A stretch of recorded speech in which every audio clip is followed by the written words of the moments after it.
Poeta del rock, juglar, trovador, leyenda del folk, ganador de un premio Nobel de literatura, de un Oscar, de un Globo de Oro y muchos Grammys.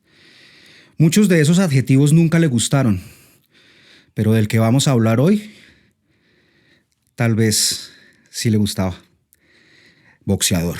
Esta es la historia de Bob Dylan, el boxeador, hoy en Punch and Beat.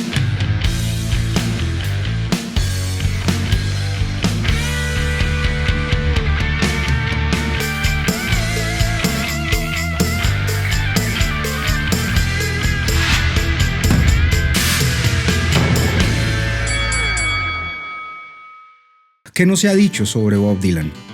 Es difícil. Una de las más grandes leyendas de la música universal del siglo XX y de lo que va del XXI. Innumerables canciones, innumerables leyendas, innumerables logros. Prácticamente marcó a 4 generaciones con sus canciones. Generó polémicas, muchísimas. Siempre que llegaba al sitio en donde se volvía una leyenda y un referente y un ejemplo a seguir por la comunidad o por la masa, se alejaba, se iba en silencio y se reinventaba para volver a hacer exactamente lo mismo con otro espacio y en otro momento. Y durante toda esa carrera mantuvo algo inalienable, algo que nunca le faltó en su vida, y eso fue precisamente este noble arte del boxeo. Desde muy pequeño lo practicaba. Cuenta que en la ciudad en donde se crió, en Hibbing, Minnesota, había boxeo como entrenamiento en el currículo de su colegio donde estudiaba. Además, hijo de un padre que fue muy frío, muy duro, que entre otras le decía que había que aprender a defenderse, y fue una de las razones por las que intuyo yo que se puso los guantes y empezó a entrenar. Y nunca dejó el boxeo, nunca lo dejó. Y todavía aún lo practica. Es curioso ver la cantidad de anécdotas que hay con campeones mundiales, con actores, con directores, con otros cantantes, de sus sesiones de sparring, de sus peleas, sus caídas, sus golpes. Pero bueno, de eso vamos a estar hablando en un momento.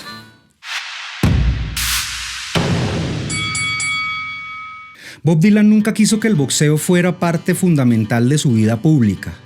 De hecho, exigía que no hubiera nunca cámaras, ni de video ni de foto en sus entrenamientos, pero hay testimonios y hay testigos muy confiables de su pasión por ese deporte, de su respeto por ese deporte, del corazón que le ponía a sus entrenamientos, a sus sesiones de sparring, a sus sesiones de saco, a sus sesiones de sombra. Y de hecho los boxeadores con los que él compartió ring hablaban bien de él. Decían que no lo hacía nada mal. Hay bastantes anécdotas que hablan de esa lucha silenciosa que siempre tuvo Bob Dylan cuando estaba en un cuadrilátero. Incluso en las giras siempre llevaba su indumentaria, sus guantes, su protector bucal, su cabezal, porque no dejaba de entrenar.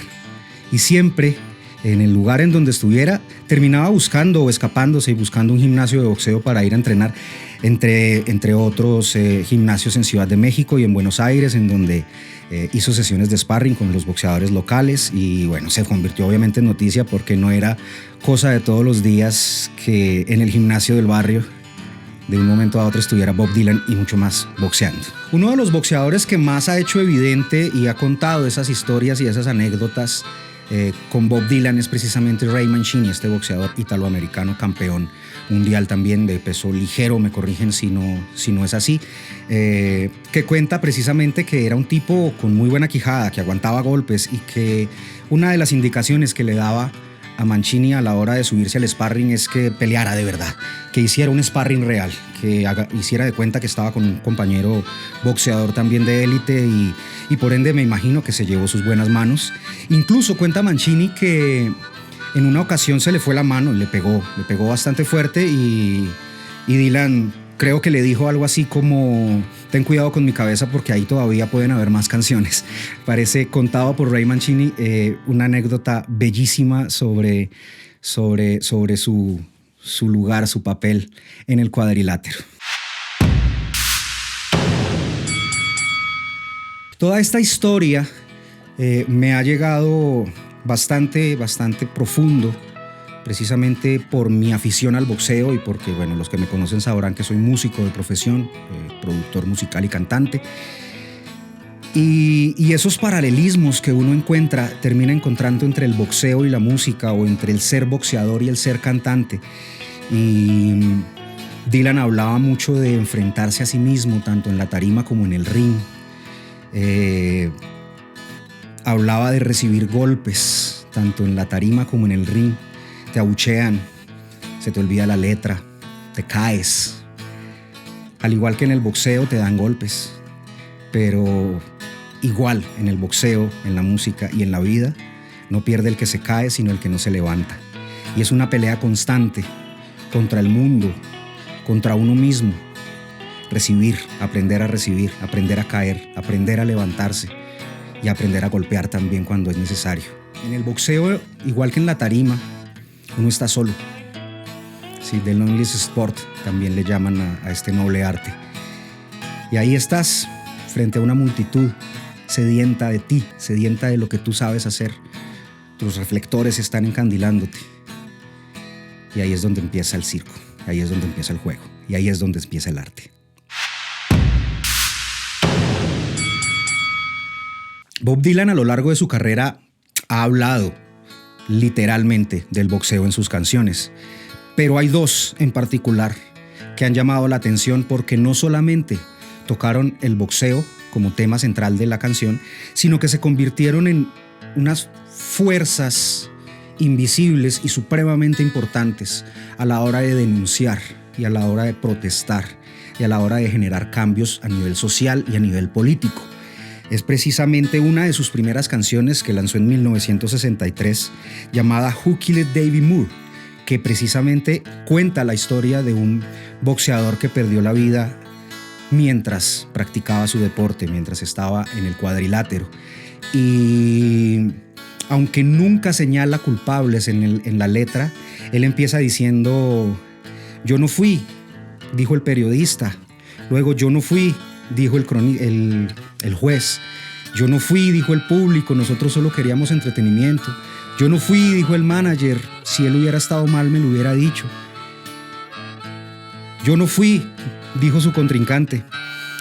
Y esa lavada de manos de absolutamente todos en la canción da a sugerir, y es una de las cosas magistrales que hace Dylan a la hora de escribir canciones, y es que le deja al espectador, al oyente, la posibilidad de concluir la historia que le está contando.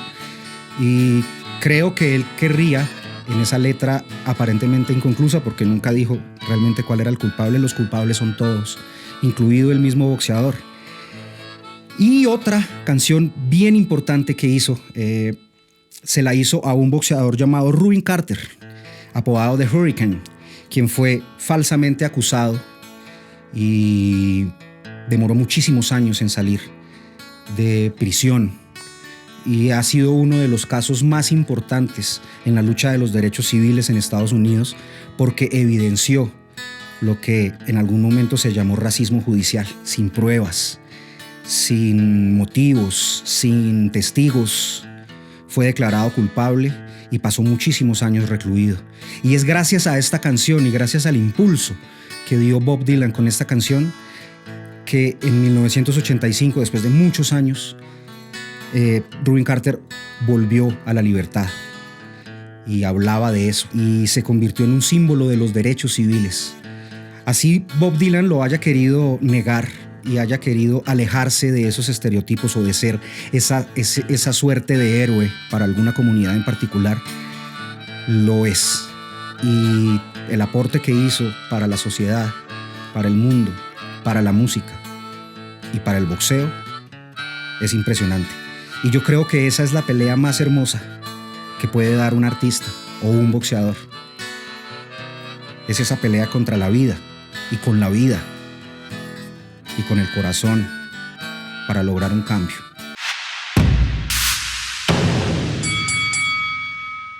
Y bueno, señoras y señores, muchísimas gracias por haber llegado hasta acá Este es el segundo capítulo de Punch and Beat, un poquito más ceremonial y menos jocoso que el anterior, pero bueno, Bob Dylan de verdad que me cala el alma y es precisamente este tema el que me pone a hablar precisamente en este tono.